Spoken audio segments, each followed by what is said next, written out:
Assalamualaikum warahmatullahi wabarakatuh. Sejarah mencatat zaman keemasan penemuan ilmiah di dunia Islam. Pertumbuhan Islam di abad ke-7 telah mendorong era keemasan sains, yang pada akhirnya mendorong batas-batas ke tingkat yang baru. Namun dampak peradaban Islam pada ilmu pengetahuan, teknologi dan kedokteran antara tahun 800 dan 1450 kerap dilupakan. Masyarakat modern umumnya mengagungkan gagasan bahwa kemajuan di bidang ilmu pengetahuan pada dasarnya bersifat barat.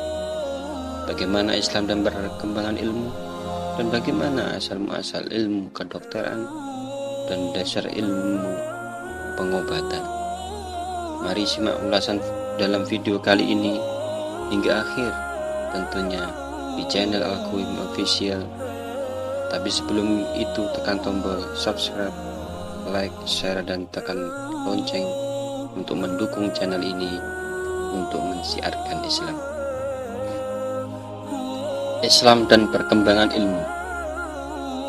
Tak ada pertentangan antara Islam dan ilmu. Dalam Al-Quran, kata ilmu disebut 799 kali.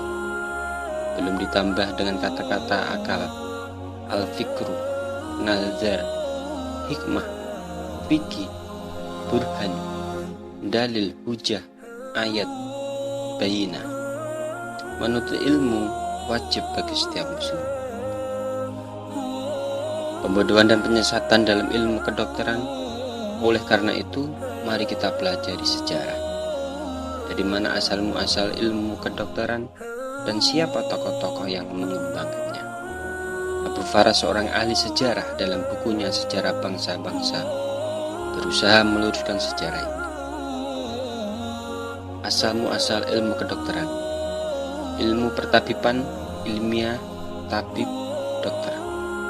Ilmu perdukunan menggunakan jin, hanin tidak sama dengan dokter. Tabib plus dukun itu dukun. Dokter plus dukun, dukun kahin. Apabila Allah menurunkan penyakit, pasti Ia akan menurunkan penawarnya. Setiap penyakit itu ada obatnya. Jika penyakit itu cocok obatnya, dia pun sembuh dengan izin Allah Azza wa Jalla. Ilmu kedokteran Islam. At-Tibul Islami adalah ilmu pengobatan atau kedokteran yang berasaskan Islam dengan prinsip-prinsip pengobatan yang sesuai dengan syarat Islam. At-Tibun Nabawi kurang tepat untuk mendefinisikan kedokteran Islam. Oleh karena sesungguhnya Nabi Muhammad SAW tidak diutus ke muka bumi ini untuk menjadi tabib, melainkan untuk menjadi Rasul utusan Allah. Beliau bukan seorang tabib, tapi beliau mempraktikkan pengetahuan tentang kedokteran yang diwahyukan Allah, tapi juga berobat kepada tabib yang ada pada masa beliau hidup. Contohnya Abu Talha, seorang sahabat ahli kai. Beberapa riwayat hadis, sesungguhnya Nabi Muhammad SAW telah berbekam dan membayar pada pembekam itu, lalu memasukkan obat ke dalam hidung. Nabi menyuruh berobat kepada tabib, bukan kahin. Siapapun yang datang kepada seorang dukun menanyakan sesuatu perkara, lalu ia membenarkannya, kufrullah ia terhadap apa yang diturunkan kepada Muhammad. Dan barang siapa datang sambil tidak membenarkannya, tiada diterima sholatnya selama 40 hari. Pada dasarnya ilmu kedokteran sifatnya umum dan berlaku universal. Akan tetapi di dalamnya ada yang berlawanan dengan syariat Islam dan ada yang tidak. Islam membingkai ilmu kedokteran yang berkembang sebelum Islam, sehingga ibarat lukisan ilmu kedokteran itu menjadi semakin baik dan bernilai. Sumber ilmu kedokteran Islam. Para tokoh pengobatan Islam mengambil ilmunya dari semua bangsa, dan membingkai dengan syariat Islam. Walaupun ada yang akhirnya terpengaruh dengan hal-hal yang bertentangan dengan Islam, seperti ilmu filsafat yang akhirnya mereka hanya diambil ilmu pengobatannya, sedang dalam hal pemikiran dan akidah kita dilarang untuk mengikutinya. Contoh metode pengobatan yang diambil dari berbagai peradaban. Kai dan Lasa, pengobatan patah tulang dengan terkasi dan bidai. Bangsa Sumeria di daerah Irak di tepi sungai Efrat dan Tigris. Bekam dari Persia. Bedah besar dan anestesi. Kadaver satir Mesir. Kiropratik akupuntur Cina. Ilmu pengobatan pada masa Rasulullah. Prinsip halal haram bergantung hanya kepada Allah. Mencegah lebih baik daripada pengobatan. Pola hidup sehat. Prinsip karantina dan isolasi pada wabah. Pengobatan dengan bahan alam yang ditegaskan manfaatnya dengan wahyu. Pengobatan dengan doa. Berobat hanya pada yang ahli. Metode non-invasif lebih disukai. Awal kemajuan kedokteran Islam. Kekhalifahan Khalid bin Yazid bin Muawiyah, awal penerjemahan, penyaduran, dan pengembangan ilmu kedokteran pertama. Beliau mempunyai perhatian besar pada ilmu pengetahuan. Beliau mengkaji ilmu kedokteran, kimia, dan astronomi, serta giat mengumpulkan kitab-kitab ilmu pengetahuan dari Iskandaria dan sekitarnya. Beliau mendatangkan Marianus dari Iskandaria untuk mengajarkan ilmu kimia. Beliau orang pertama yang membuat perpustakaan yang besar. Revolusi keilmuan setelah Islam. Perpustakaan umum dari Baghdad, Cordoba, Sevilla, Kairo, Ud, Damaskus, Tripoli, Madinah, San'a, Waqaf, dan Kaiwan. Menjamurnya majelis-majelis ilmu Ibnu Qayyim Al-Jauzi, Hasan Al-Basri, Ahmad bin Hambal, Imam Syafi'i, dan lain-lain. Menjadikan infak sedekah untuk ilmu dan sarana mendekatkan diri pada Allah. Lembaga-lembaga pengajian kedokteran dan rumah sakit. Islam mereformasi ilmu dari peradaban sebelumnya. Berkembangnya metode eksperimen, mengaplikasikan metode baru, alat suntik oleh Zahrawani, spesifikasi ilmiah, hak kekayaan ilmiah. Islam sangat menentang penipuan dan pencurian hak kekayaan intelektual. Perkembangan ilmu pada masa kekhalifahan. Bani Umayyah, Al-Makmun, penterjemah. Bani Abbasiyah memperbarui cabang ilmu kedokteran. Harun ar-Rasyid, perbaikan rumah sakit. Juhdis, Sabur, pendirian rumah sakit di Baghdad dan rumah sakit cabang sepanjang tahun 170 sampai 193 Hijriah. Pemerintahan Ahmad ibn Taulun di Mesir pada tahun 254 sampai 270 Hijriah. Masjid mempunyai balai pengobatan. Ibnu Sina tahun 980 sampai 103 sampai 1037 Masehi. Beliau seorang filsuf, ilmuwan, dan juga dokter kelahiran Persia. Bukhara sekarang sudah menjadi bagian Uzbekistan. Bapak pengobatan modern. Banyak sebutan yang kebanyakan bersangkutan dengan karya-karyanya di bidang kedokteran. Karyanya tentang filosofi dan pengobatan. Karyanya yang sangat terkenal adalah Qanun fi Tibb, yang merupakan rujukan di bidang kedokteran selama berabad-abad. Karya Ibnu Sina, fisikawan terbesar Persia abad pertengahan, memainkan peranan penting pada pembangunan kembali Eropa. Pengarang dari 450 buku pada beberapa pokok bahasan besar. Banyak di antaranya memusatkan pada filsafat dan kedokteran. George Sarton menyebut Ibnu Sina ilmuwan paling terkenal dari Islam dan salah satu yang paling terkenal pada semua bidang, tempat, dan waktu. Suatu autobiografi membahas 30 tahun pertama kehidupannya dan sisanya didokumentasikan oleh muridnya Al-Juzajani yang juga sekretarisnya dan temannya. Ayah dan kakak Ibnu Rushdi adalah hakim-hakim terkenal pada masanya. Dia mendalami banyak ilmu seperti kedokteran, hukum, matematika, dan filsafat. Ibnu Rushdi mendalami filsafat dari Abu Ja'far Harun dan Ibnu Bajjah.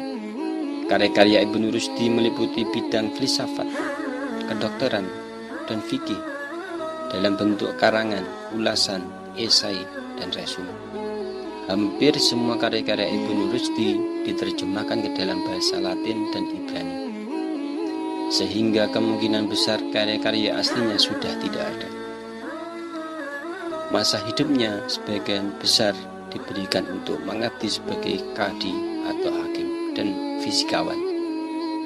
Di dunia barat, Ibnu Rushdi dikenal sebagai averroes dan komentator besar atas filsafat Aristoteles yang mempengaruhi filsafat Kristen di abad pertengahan, termasuk pemikir semacam Thomas Aquinas. Filsafat Ibnu Rushdi ada dua, yaitu filsafat Ibnu Rushdi seperti yang dipahami oleh orang Eropa pada abad pertengahan dan filsafat Ibnu Rushdi tentang akidah dan sikap keberagamannya. Karya Bidayat al-Mujtahid, kitab ilmu fikih, Kuliat fi Atib, buku kedokteran, Fas'al Maqal fi Ma'bain al-Hikmah was Ariyah, filsafat dalam Islam dan menolak segala paham yang bertentangan dengan filsafat. Al-Biruni dilahirkan di Khwarazm di Asia Tengah yang pada masa itu terletak dalam Kekaisaran Persia. Abu Rayhan Al-Biruni merupakan teman filsuf dan ahli obat-obatan Abu Ali Al-Husain Ibnu Abdallah Ibnu Sina atau Ibnu Sina, sejarawan, filosof, dan pakar etik Ibnu Miskaweh di Universitas dan Pusat Sains yang didirikan oleh putra Abu Al-Abbas Al-Ma'mun Al-Khwarizmi. Ahli farmasi dan guru yang banyak menyumbang kepada bidang matematika, filsafat, obat-obatan, matematikawan Persia, astronom, fisikawan, sarjana, penulis ensiklopedia, filosof, pengembara, sejarawan. Hasil karya Al-Biruni melebihi 120 buku. Ketika berusia 17 tahun, dia meneliti garis lintang bagi Khwarazm dengan menggunakan altitude maksima matahari, membuat penelitian radius bumi kepada 63396 km. Hasil ini diulang di barat pada abad ke-16. Ketika berusia 22 tahun, dia menulis beberapa hasil kerja ringkas, termasuk kajian proyeksi peta, kartografi, yang termasuk metodologi untuk membuat proyeksi belahan bumi pada bidang datar.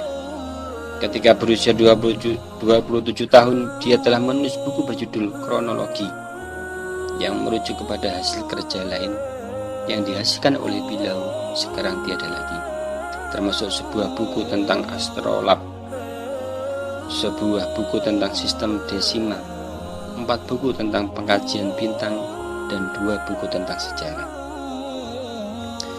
Jabir Ibnu Hayyan atau Ibnu Geber lahir di kota peradaban Islam klasik Kufah atau Irak. Ilmuwan muslim ini lebih dikenal dengan nama Ibnu Hayyan. Sesudah ilmu kedokteran, astronomi, dan matematika, bangsa Arab memberikan sumbangannya yang terbesar di bidang kimia, Philip Kahiti, dalam History of the Arab. Berkat penemuannya ini pula, Jabir dijuluki sebagai bapak kimia modern. Laboratorium pribadinya di dekat Bawabah di Damaskus.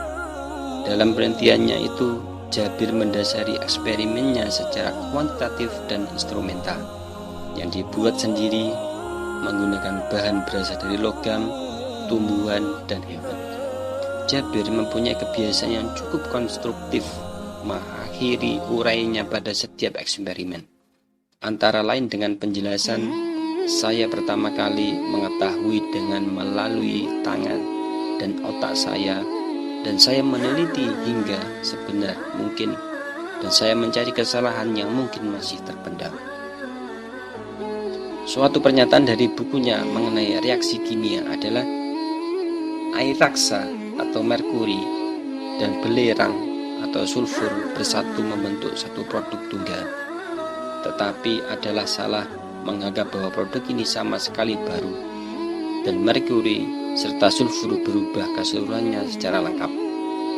Yang benar adalah bahwa keduanya mempertahankan karakteristik alaminya, dan segala yang terjadi adalah sebagian dari kedua bahan itu berinteraksi dan bercampur sedemikian rupa sehingga tidak mungkin membedakannya secara seksama. Karya lainnya yang telah diterbitkan adalah Kitab Ar-Rahmah, Kitab Al-Tajmi, Al-Zilak, Al-Sarki, Book of the Kingdom, Book of Eastern, Mercury, and Book of Balance. Ketiga buku terakhir diterjemahkan oleh Bertolet. Di dalamnya kita menemukan pandangan yang sangat mendalam mengenai metode riset kimia. Dengan prestasinya itu, dunia ilmu pengetahuan modern pantas berterima kasih padanya. Abu Al-Qasim Az-Zahrawi pada tahun 936 sampai 1013. Lahir pada tahun 936 di kota Al-Zahra, yaitu sebuah kota yang terletak di dekat Cordoba di Andalusia yang sekarang dikenal dengan negara modern Spanyol di Eropa. Kota Az-Zahra sendiri dibangun pada tahun 963 Masehi oleh Khalifah Abdul Rahman Al-Nasir III yang berkuasa antara tahun 912 hingga 961 Masehi.